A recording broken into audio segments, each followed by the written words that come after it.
Misericordia University, and welcome to Art Week number 3 in our course Integrating the Arts. This week, let's examine dramatic play and puppets. So specifically in this video, let's examine dramatic play. Why is it so important to our early childhood learners? Let's look at elements and principles of dramatic play.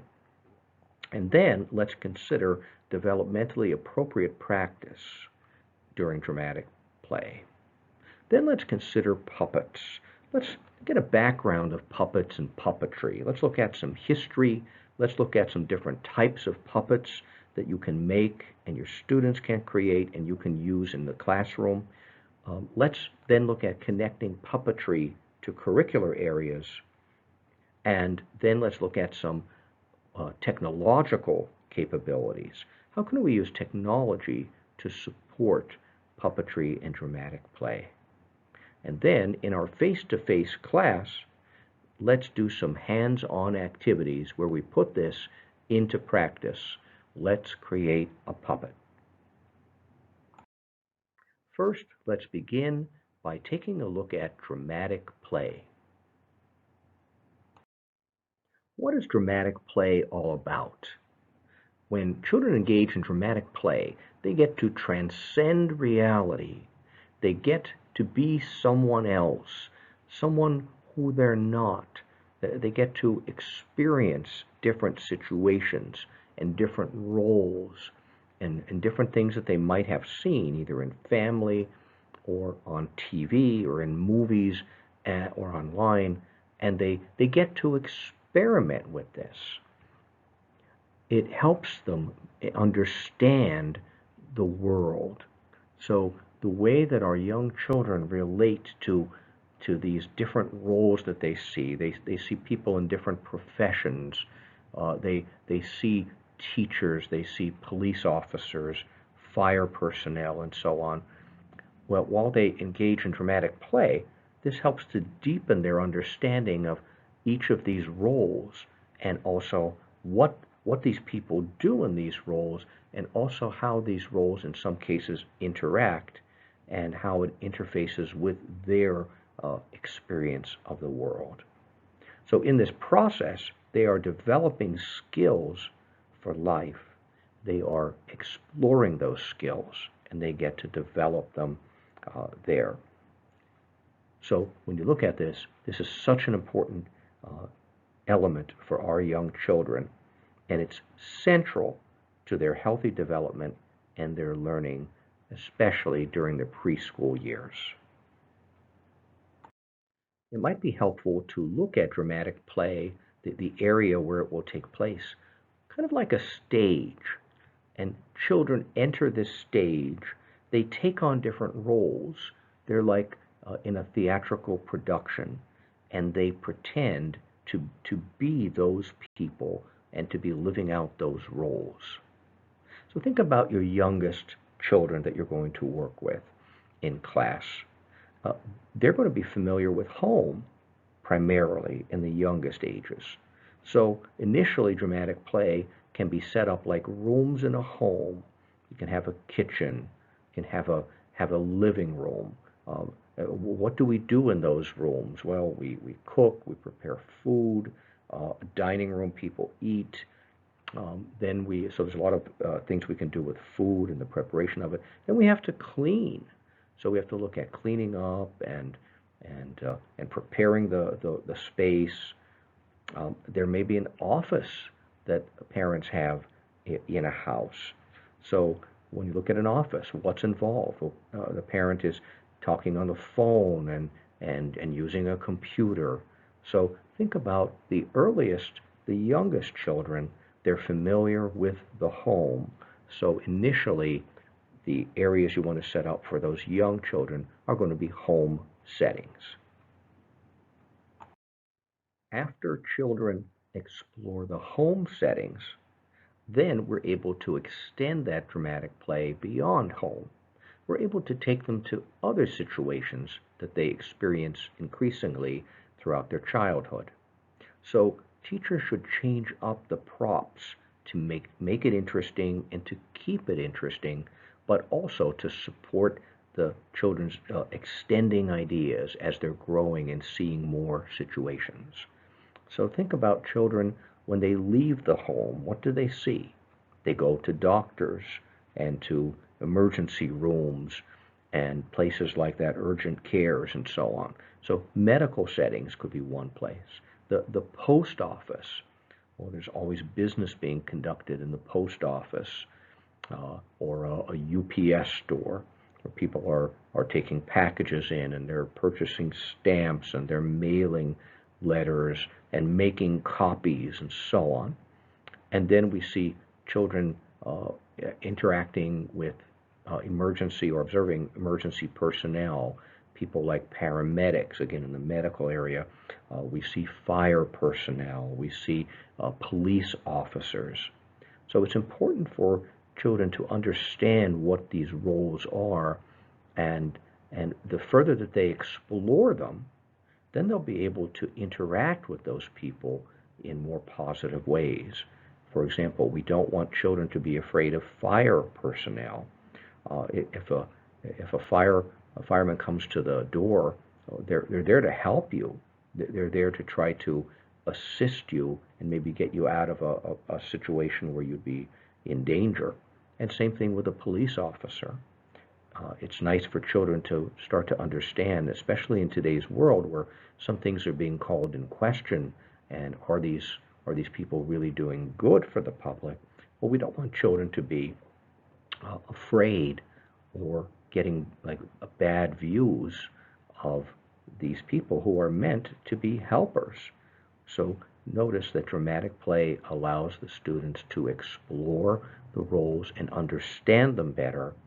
And it's fun because they're pretending and they're also reliving different things that they have seen.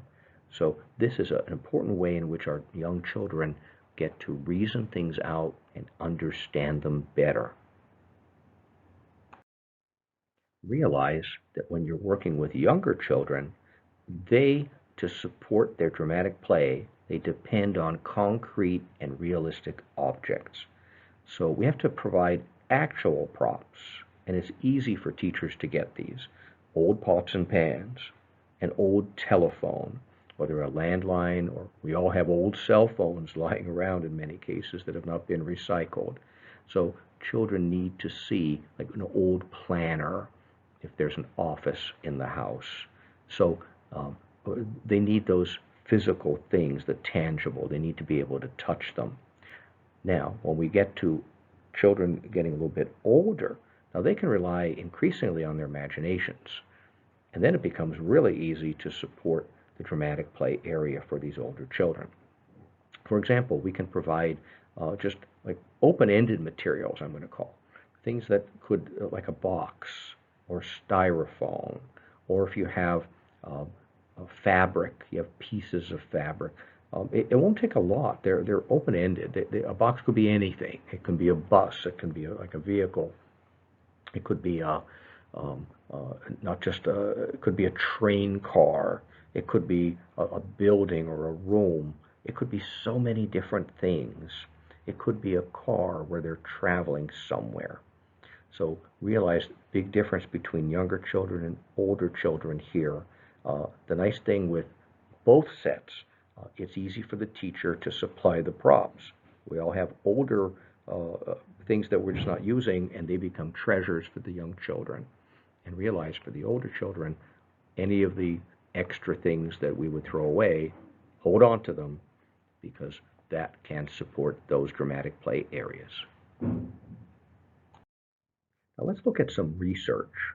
What does research say some of the benefits of dramatic play are for our children?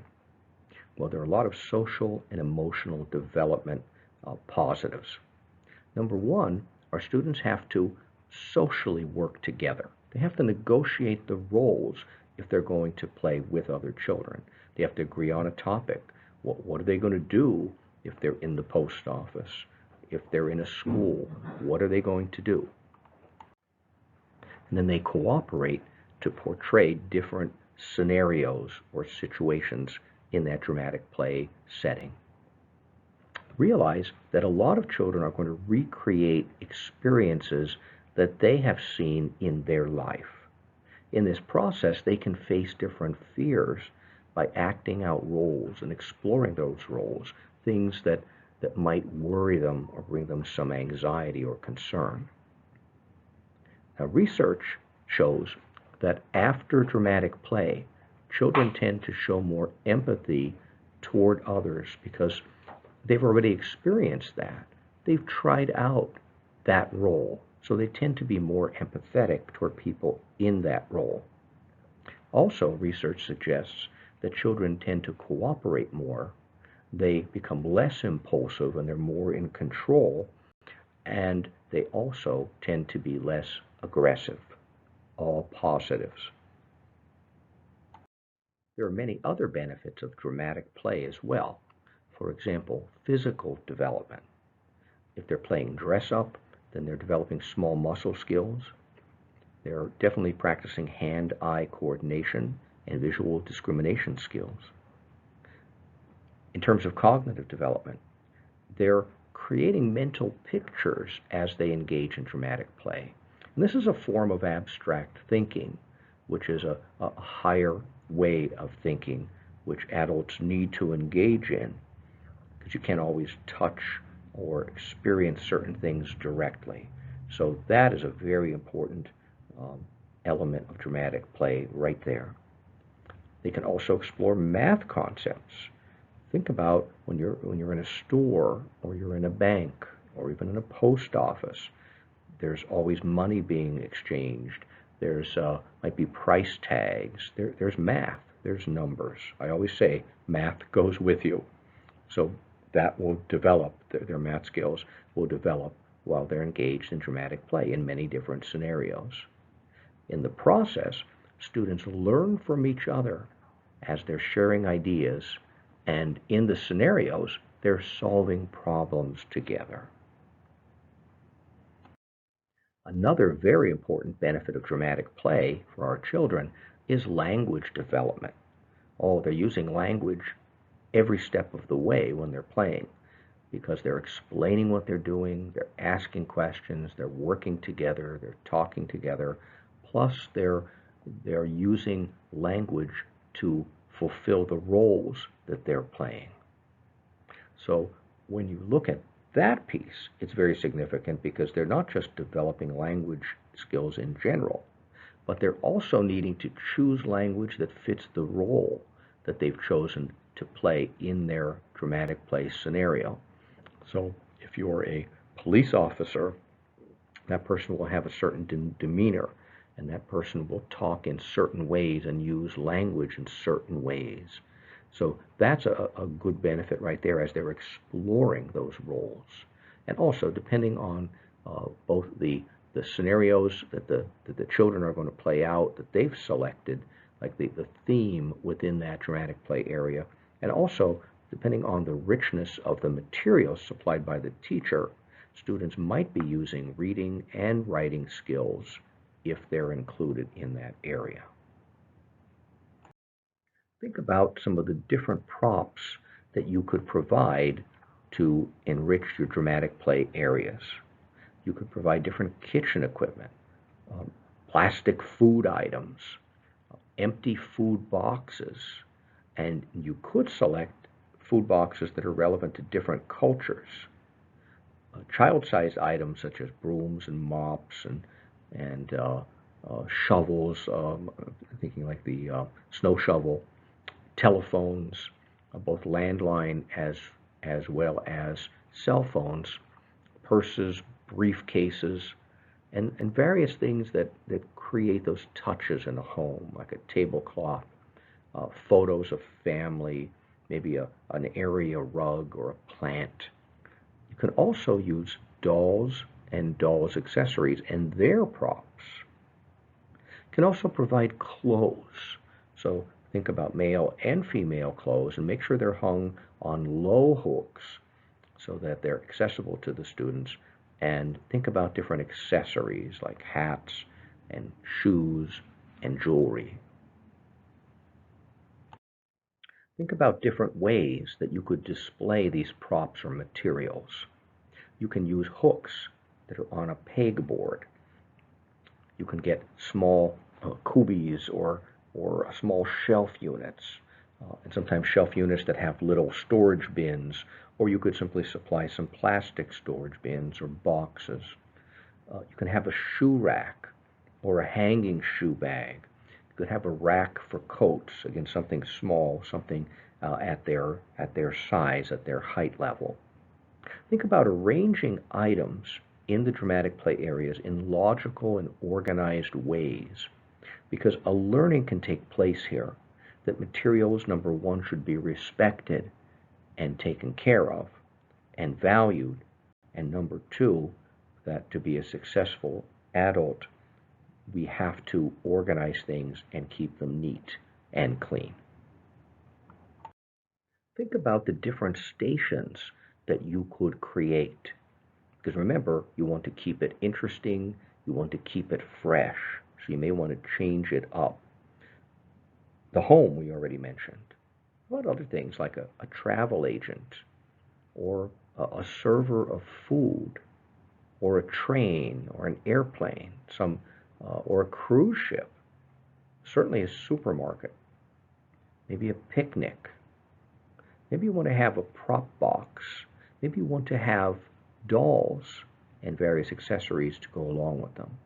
What other dramatic play areas can you think of for children to explore and to express their creativity? In our in-person class, we're going to do a little brainstorming in this area. Let's now consider observation of students as they engage in dramatic play.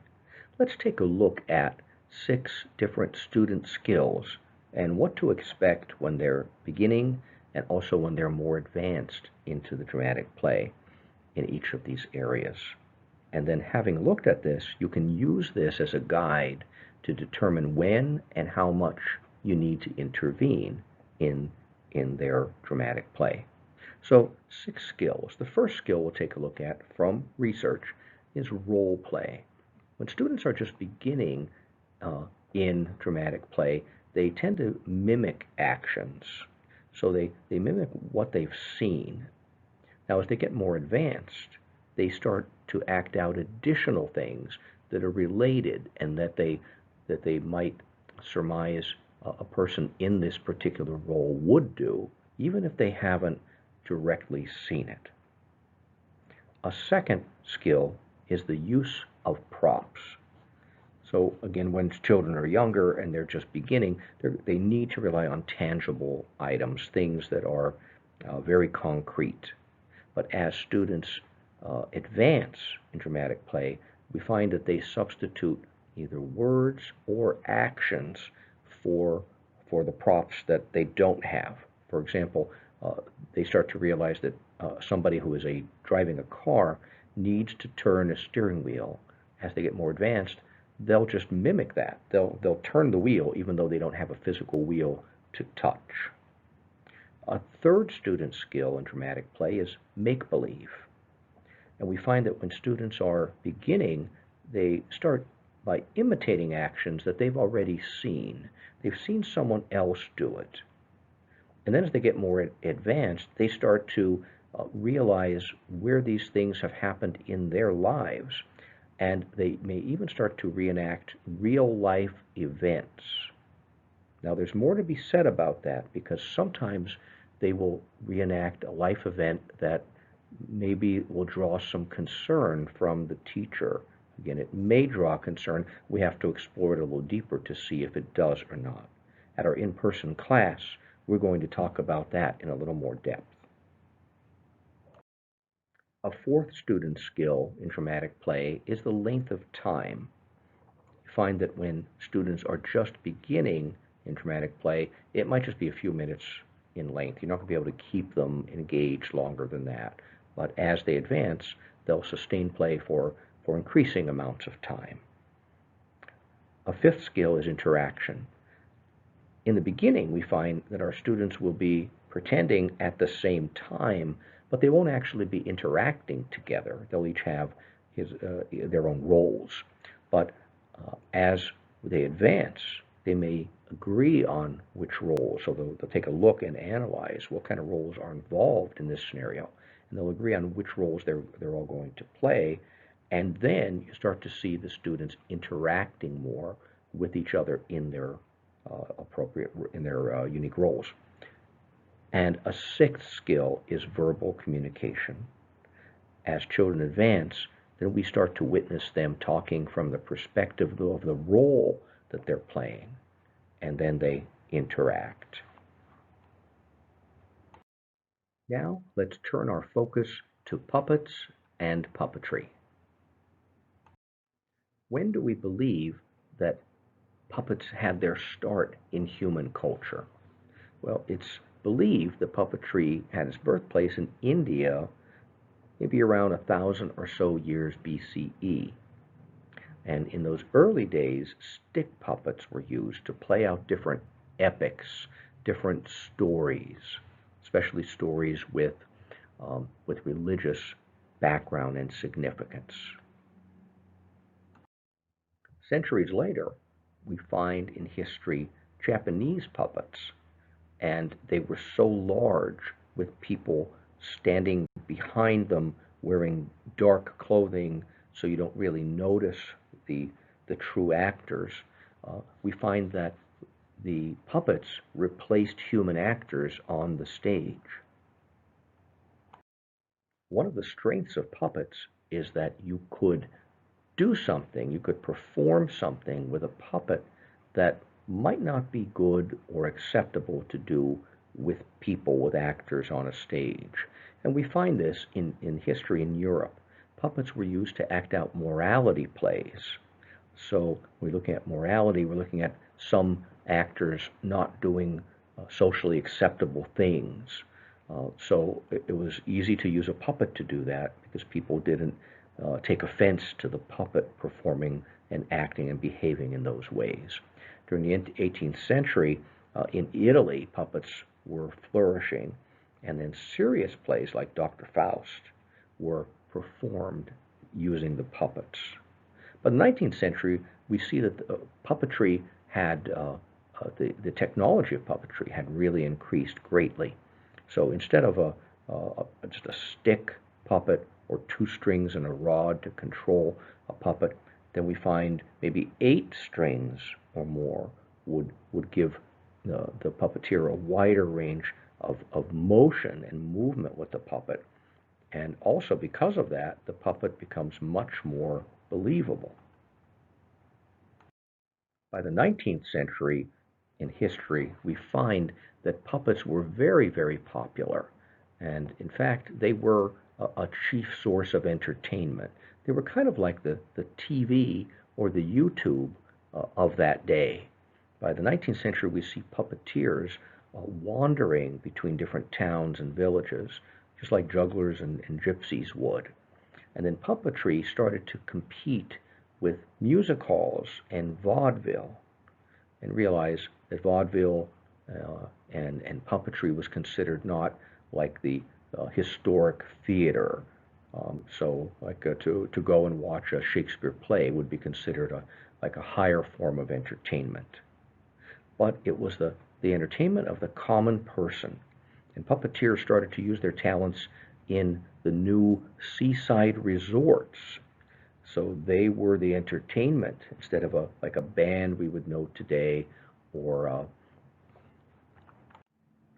comedian. Uh, puppeteers were doing this, and puppetry supported interest in leisure. Now, a quick note here in terms of history: the idea of the vacation, that's a very modern thought, and we find that vacations were not known prior to this time. People didn't just travel somewhere unless they were really wealthy people. Do we still see puppets in our modern day? Definitely. Think about the Muppets, who were created by Jim Henson. Think about puppets that are used in The Lion King on Broadway. Do we still see puppets employed in entertainment today? Many different types of puppets have been developed over the years. One type is the marionette. Now, a marionette, you'll recognize, is the type of puppet where it's normally a little bit larger doll, and there are strings attached to different parts of the puppet's body. And the puppeteer has all those strings coming up and sometimes controlled by a bunch of strings attached to one or more pieces of wood or plastic. And then the puppeteer moves those items around in order to move all different parts of the marionette's body. The ventriloquist dummy is another type of puppet, and it certainly gained in popularity once again in the last several years. We've seen them in popular media and on TV. The ventriloquist situation is where we have a little bit larger doll, and many times that doll is either standing on a raised table or more likely sitting on the lap of the puppeteer.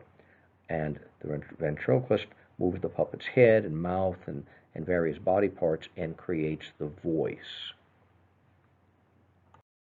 Another type of puppet is known as a shadow puppet, and it's called that because it's a figure that's normally controlled by rods, and the audience doesn't actually look at the puppet, but rather they look at an image that's a shadow that's created by projecting a light source behind the puppet and onto a bigger screen.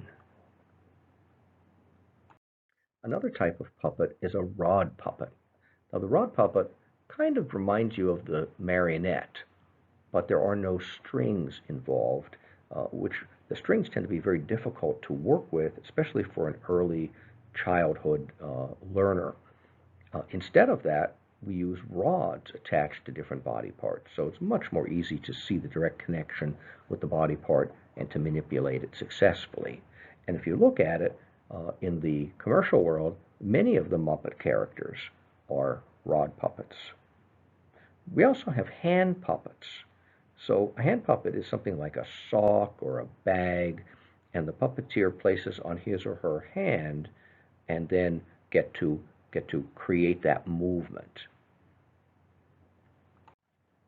Because the mouth and possibly hands or arms of the puppet are included in, they're attached to either the sock or the bag, this tends to be a very simple form of puppet to operate.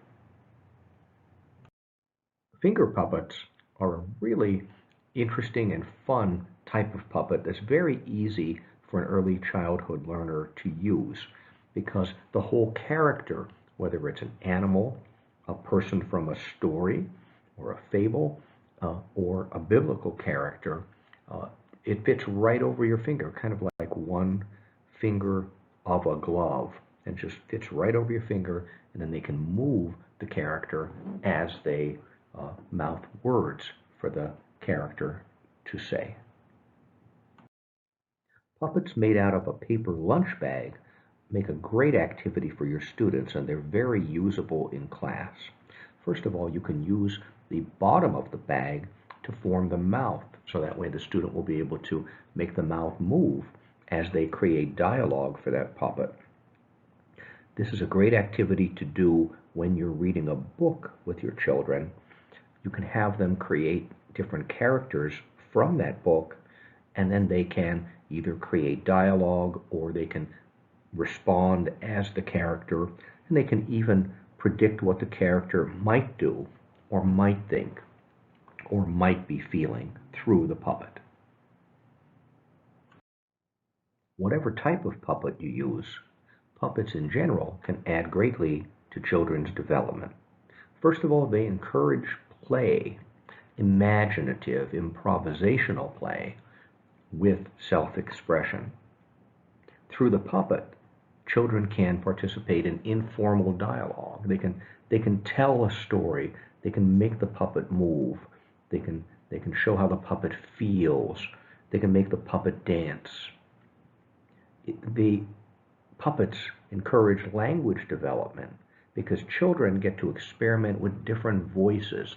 They become the role. If they read about this character in a book, they can now assume that character.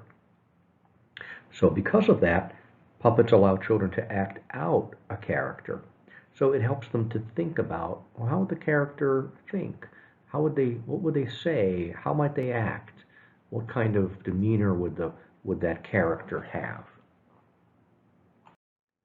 A great power that puppets have with children is that they encourage social and emotional development in interesting ways. First of all, the puppet becomes an acceptable way for them to express feelings or to act out situations that they're currently experiencing. In the process, they can brainstorm solutions to problems. So they can talk it out, think it out, and in addition, they might say things to or through the puppet that they would not speak to another person. So they kind of have like a power to them in a very positive way. Puppets can encourage a shy child to speak because it's no longer them speaking, but it's that character. And puppets provide a safe, non-threatening way for students to share their feelings and their thoughts and their ideas without fear of ridicule, because it's not them saying it. In their eyes, it's the puppet who's actually saying it. How can a teacher introduce the use of puppets in his or her class? Well, a teacher should model the use of puppets. How do you use them? How do you speak in character? How do you move puppets? And give them some inspiration and encouragement as you model. For young students, you might want to help them participate in puppet exercises. In other words, start with something very basic like a generic sock puppet and have them just start moving the puppet. Let the children begin by moving the puppet without saying the words. And then as they build into this, then they'll start to move the mouth at the same time to synchronize with their speaking. And also, a teacher can provide books and other materials for the puppet to act out. So how can you go about creating puppets for use in the classroom? Well, first of all, an easy type of puppet to create is a sock puppet. Simply get an old white sock and glue some eyes, some ears, and a mouth onto the sock. It's easy for the student to manipulate it and work with it, and it's simple. You can also use mittens or gloves and create puppets out of those. You can do different ways here. If you have a glove, and ideally if you've lost one glove of a pair, it's not going to be usable anyway, that could make a great set of puppets. So if it's a mitten, you can use the thumb to become the jaw, so students can manipulate the mouth. And if it's a glove, you could inspire animals, for example, an octopus where you have all of those legs. Or you could also use a glove to form several finger puppets. That way you could have a whole cast of characters out of one glove. We've already mentioned finger puppets. Now you could either purchase them already made, and they're really cute and they're nice, or you can create your own. Now for those that I purchase, within our area, I normally buy them from a booth at the Bloomsburg Fair or at local craft shows. I see them regularly at the Bloomsburg Fair, and they have a whole box of them. You can also create finger puppets. So take a glove and cut off one finger of the glove, and then you can fit that one puppet over one finger, and then of course you decorate that finger. You can also make stick puppets, and you can create these by making the body out of paper and then attach it to something like a popsicle stick, a craft stick, or a wooden dowel. And if your student's a little more advanced, you can create moving parts using brass or metal brads, and that will enable different parts to manipulate around. You can also attach a stick to those, or a straw. Another very common way to create a puppet for use in the classroom is to create a paper bag puppet. We've already mentioned these in this video. You just take a small paper lunch bag, and then you reach into it And notice how the flap in these pictures, how that flap becomes the mouth. And then you can add limbs and add face and hair or facial features, bows, things for the hair, and so on. And this is ideal for our young students because they're large and they're large enough for them to manipulate, and they, again, can be used to portray different characters from a story that you read. Another option is to create electronic puppets and put on a little puppet show using electronic devices. So apps like Puppet Pals, available for the iPad and iOS, using this tool, students can create their puppet shows. They can record movement, they can record their voice, and they can and even change backgrounds, and you can make a whole show out of this. And this may speak to certain students. Let's take a better look at this app. So let's explore Puppet Pals. I'm going to click into the software, and you can see when we enter, at first we have the opportunity to load in a saved puppet show. We can start it on the right. We'll do that in a moment. And we can go in and obtain more characters. So I'm going to click into that. So let me enter the code, and this code always changes, and this is simply to keep the young children out of this area of the app. So you'll notice that I purchased the Director's Pass, which gives full access to all the different backdrops and all the different characters that are available. And I purchased this just for a couple of dollars because the app itself is free.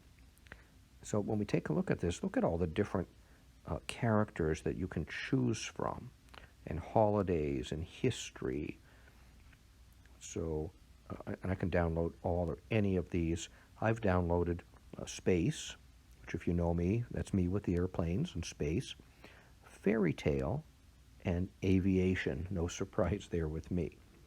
So I'm now going to go back, and I'm going to say, let's start. And I can also, as you can see here, I created myself as a character. I'm going to go and create one of these, and then I can also go down and I can add from these different sets of actors. So I'm going to say add an actor from photo, and I can take a photo live, or I'm going to choose an existing image. And I'm going to do that, and I'm going to go to an image I had from, this is me standing in front of Elvis's airplane called the Lisa Marie. So I like that because it's a full standing image of me. So I'm going to make this a little bit larger. I'm going to, whoops, sorry about that. I'm going to use 2 fingers here on the iPad in order to reposition. And I'll make it just a little smaller so it fits in here. Okay, so I'll get it like this. And then I'm going to use a finger to cut away everything else except the character that I'm creating. So I can even cut that paper off that I'm holding if I want to. I'm going to go around to the bottom. There we are. If I like it, I'm going to say accept, and there I am. So now I get to choose up to 8 actors and have them waiting in the wings in order to enter the scene. So I'm going to choose that character, which is me. Here's my aviation. Here's my fairy tale characters. And for fun, I'm going to explore space at this time. So I'm going to choose a couple characters. So let me take the moon rover. Maybe I'll take a spacecraft. And I'll take the flag, so the astronauts can plant the flag on the moon. And I can have a standing astronaut. And let me take one more. Let me take the astronaut here who looks like he's got a jetpack on. Now, when I move to next, I can now add a backdrop from a photo, or I can select the suggested backdrops in the area of aviation, in my case, fairy tale, and space. So I'm going to choose a couple of backdrops here. And I'm going to say next. Now I can move these characters off of the main stage, because notice we've got the main stage in the middle, and then we've got all these different characters. Now if I want to move to the full screen that we're going to record, here it is. I'm going to take it out a little bit so I can still access my other characters. So notice with my finger on the iPad, I can simply take these characters, move them around. I can also manipulate them.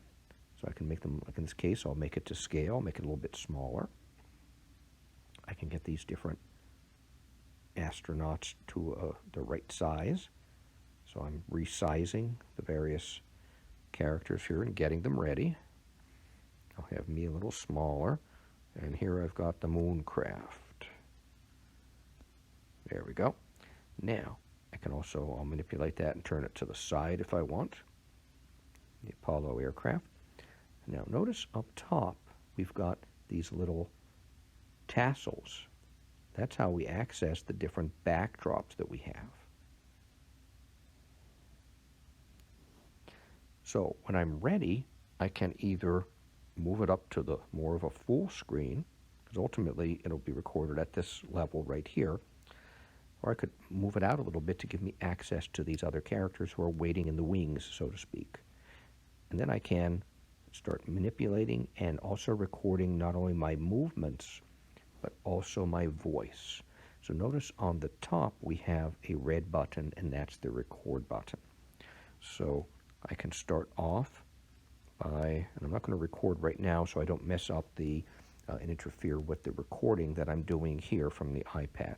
But I would simply press that red button, and then I would take us through the first, I would maybe take us to here first. So I'll move this character off, and I would say, and here's our rocket, and it's moving through space, and we're aiming toward the moon. So notice here it'll be going off of the screen.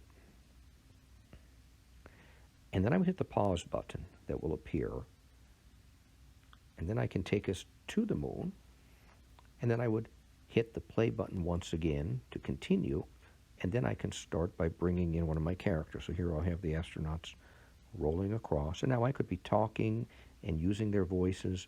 Here's another astronaut descending from above here, and this astronaut could now speak, and I could be, just like with physical puppets in the classroom, I could be assuming the role of these different characters. And then finally, I'm going to hit pause, and I would change my backdrop, and once again I would hit play, and this time when I go to hit play, I'm going to have this character, which is me in this case, in the scene. I would now hit continue, and I would have this character planting the flag on the moon, and again I would be talking in character at this point. And when I'm completely finished with my recording, I would now press stop. And so the key thing here is, in this app, press pause every time you just want to temporarily pause. But once you hit stop, the recording has completed, and you cannot go back and add to it at that point in time. And immediately it will pop up and say, would you like to save, or save this to some, like to a cloud account, or save it onto that particular device and export it somewhere. And again, keep in mind, it'll be the full view. And imagine all the fun that your students will have with this. And I'll just take one more moment, and I'm going to go back, and I'm going to choose one more just to show. I can deselect characters. I can select a couple of characters like a fairy godmother and a princess and a handsome prince. And I'm going to take out, notice there's a limit on how many characters at one time. So I'll remove those, and then I'll have one fiery dragon in there too. And now I can select from my fairy tale set, and keep in mind I can also add photos that I want to. So imagine all that your students can do with this. So here I've got 3 different backdrops. I've got all these different characters that I can resize. I can have this dragon in the background. I can have this handsome prince, and the fairy godmother is going to come dancing in here, and then I would be assuming those voices. So consider that this type of format of puppetry may speak to some of your students. As a quick review, in this video, we started examining dramatic play, and we considered the elements and the principles involved in dramatic play, why it's so important to our students, and we also considered developmentally appropriate practice in dramatic play. Then we turned our focus toward puppets and puppetry, and we started by taking a historical view of puppetry and give you an example of some different puppets that teachers can make and use in their classroom. And in our in-person class, we're going to talk about connecting puppetry to different curricular areas. And then we finished by looking at technology in dramatic play. At our next in-person class, we're going to begin by reviewing and discussing and highlighting some of the content that we already viewed in this video, and then we're going to participate in some hands-on art activities. We're going to ask you to create several types of puppets. You want to create a shadow puppet. We're going to create a bag puppet in class, and then finally we're going to explore electronic puppets as well. So don't miss it, and I look forward to seeing you at our next in-person class.